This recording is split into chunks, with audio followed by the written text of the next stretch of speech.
क्या अखिलेश यादव ने आज हम पर उंगली उठाते कि ओवैसी जहां इलेक्शन लड़ता है वहां बीजेपी जीत जाती है, योगी को कामयाबी मिलती है? अरे बताओ अखिलेश यादव, जब तुम मुख्यमंत्री थे तुम्हारे पास योगी आदित्यनाथ के खिलाफ केसेस चलाने की फाइल आई तो तुमने उस पर साइन नहीं किया, क्यों नहीं किया? याद रखिए, ये अखिलेश यादव और योगी आदित्यनाथ ये राम और श्याम की जोड़ी है, एक सिक्के के दो रुख है। मेरी इस बात को ज़हन नशीन कर लीजिए। समाजवादी पार्टी का तो ये रिकॉर्ड रहा है, ये रिकॉर्ड रहा है समाजवादी पार्टी का। कितनी बातें आपके सामने रख सकता हूं, मकसद एक ही है कि आपका नेता बने, उस समाज का बने जिसको दबाया जा रहा है, कुचला जा रहा है, उस समाज का नेता बने जिससे इंसाफ नहीं हो रहा है।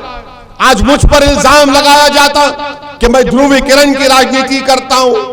बताओ, अगर मेरी बात सच है, मैं चैलेंज के साथ कह रहा हूं कि समाजवादी पार्टी के दल्ले होंगे यहां पर। सुनो मेरी बात कान से खोलकर, तुम जाकर खौम खौम खौम खौम के नाम पर वोट का मुतालबा करते हो ना, तो बताओ आज उत्तर प्रदेश में सबसे कम ग्रेजुएट मुसलमान क्यों हैं? आज उत्तर प्रदेश में सबसे ज्यादा बच्चे और बच्चियां स्कूल के बाहर मुसलमान क्यों हैं? आज उत्तर प्रदेश में सबसे कम 2 एकड़ जमीन अल्पसंख्यक समाज मुसलमान के पास क्यों है? आज सबसे कम पढ़े लिखे बच्चे और बच्चियां मुसलमान क्यों है? इसका जिम्मेदार ओवैसी है। 2012 और 17 में समाजवादी ने यह वादा किया था कि अल्पसंख्यक समाज मुसलमानों को रिजर्वेशन मिलेगा। आपने रिजर्वेशन दिया? नहीं दिया। मगर अब क्या बोल रहे? आग बंद करके वोट डालो, बीजेपी को रोकना है। अरे बीजेपी को तुम 3 मर्तबा नहीं रोक पाए। तुम्हारे घर में शादी थी तो तुमने मोदी को बुलाया, मेरे घर में शादी में मैंने मोदी को नहीं बुलाया था। तुम मिले हुए हो मोदी के साथ। आजम खान जेल को क्यों गए बताओ? क्योंकि उन्होंने अपने मंत्रालय में लोगों का तकर्रुर किया। और ये मुख्यमंत्री दूध का धुलावा था, ये जो इतनी बड़ी रोड बनाया, रिवर फ्रंट बनाया, पूरी मलाई खा गया। और आजम पर केस क्या है कि आजम ने लोगों का तकर्रुर ज्यादा कर लिया। कौन मिला हुआ है बताइए आप। मेरे अजीज दोस्तों और बुजुर्गों, भारत की राजनीति की, सियासत की तल्ख हकीकत यह है कि अगर आपके पास आपका नेता नहीं होगा, आपकी आवाज को नहीं सुना जाएगा। मुझे कोई संतरी मंत्री बनने का शौक नहीं है। मैं अपनी जिंदगी में अल्लाह मुझे जिंदा रखेगा तो कभी ना मंत्री बनूंगा ना मुख्यमंत्री बनूंगा, ये मेरा फैसला है। मगर मेरी ख्वाहिश ये है, मेरी नीयत ये है, मेरी लड़ाई ये है कि आपकी क़यादत बने, आपका नेता बने। और समाजवादी पार्टी से ये एक तरफा मोहब्बत कब तक? ये कब तक एक तरफा मोहब्बत करते रहेंगे आप? कभी इश्क किया अपने नौजवानों? किया है? कभी इश्क एक तरफा होता है? एक तरफा होता है? ये तो एक तरफा मोहब्बत है। अरे आप जिससे इश्क करते वो महबूब, आप उसके घर पर चले जाते। इतने बड़े बड़े 5 साल में बताइए आप, CAA, NPR, NRC का प्रोटेस्ट हुआ, एहतजाज हुआ, 22 लोगों को गोली मारकर शहीद कर दिया गया। सुप्रीम कोर्ट के रिटायर्ड जज जस्टिस सुदर्शन रेड्डी की रिपोर्ट है कि इन बच्चों की जान लेने के लिए गोली चलाई गई। एक समाजवादी का MLA उठकर असेंबली में उठाया आवाज कि क्यों गोली मारा गया उनको? पूछिए, आप खुद पूछिए अपने आप से। और आप पर अगर एक आंच आती है तो कौन दीवाना आपके लिए लड़ता है, चाहे टीवी पर हो, पार्लियामेंट पर, रोड पर, उसका नाम असदुद्दीन ओवैसी है।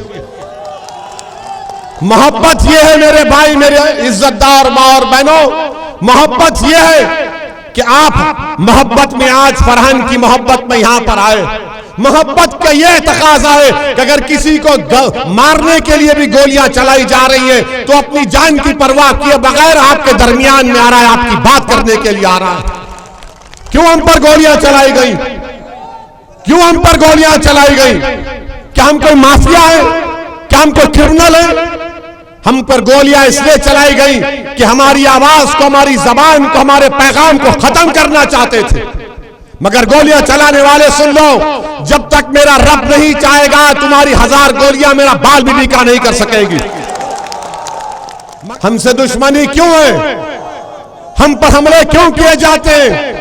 हम पर हमले और दुश्मनी इसलिए किए जाते हैं कि इनको मालूम कि ये शख्स बिकने वाला है, बाकी सब बिक चुके हैं, आपके वोट का सौदा करके बैठ चुके हैं, आपके वोट का सौदा करके बैठ चुके हैं। इनको मालूम कि डराओ इनको, बीजेपी से डराओ, मोदी से डराओ, योगी से डराओ।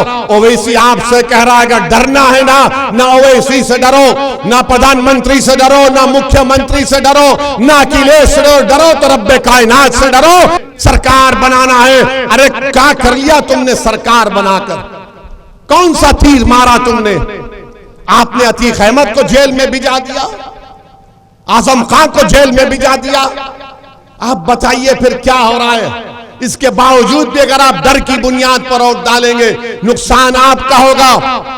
आज जो बच्चे और बच्चियां 15 साल की हैं, 5 साल के बाद जब वो 20 साल के हो जाएंगी, वो आपसे आकर सवाल करेंगे, बताओ अब्बू, बताओ अम्मा, मेरे शिक्षा क्या क्या हुआ, मेरा नेता कौन है? तो तुम क्या जवाब दोगे? कौन है आपका नेता? बताइए आप, कौन है आपका नेता? पुकार कर बताइए कौन है आपका नेता? नहीं मेरे भाई, मैं कह चुका हूं, मैं नेता नहीं हूं आपका, ना मैं नेता बनना चाह रहा हूं। मैं यहां पर आया हूं आपको नेता बनाने के लिए। कब तक आप गैरों के पीछे भागेंगे? क्या हम इतने हकीर हो चुके हैं कि हम अपनों को नहीं पहचानेंगे? कब तक गैरों के पीछे भागोगे तुम? कब तक गैरों की चौखट पर जाकर इंसाफ की भीख मांगोगे? अगर आज के हमारा नौजवान कामयाब हो गया तो आपको किसी के पास जाने की जरूरत नहीं है। ये खादिम के तौर पर आपके दरवाजे पर आकर खड़े होगा और बोलेगा मैं लड़ूंगा तुम्हारे इंसाफ के लिए। मेरे अजीज दोस्तों और बुजुर्गों, फिरका परस्ती इस मुल्क को, इस प्रदेश को हर तरफ बढ़ रही है। तो फिरका परस्ती का मुकाबला कैसे करेंगे आप? फिरका परस्ती का मुकाबला करेंगे तो आप अपनी क़यादत को बनाकर करेंगे। आपने 30-35 साल जिन पर भरोसा किया, जिन पर एतमाद किया, जिनको आपने झोली भर भर कर खैरात के तौर पर वोट किया, वो कभी आपके दरमियान में नहीं आए। वो कभी आपके दरमियान में नहीं आए, ना कभी आएंगे। मेरी इस बात को याद रखो। आप वोट देना आपका काम है, मगर सच्चाई बयान करना मेरी जिम्मेदारी है।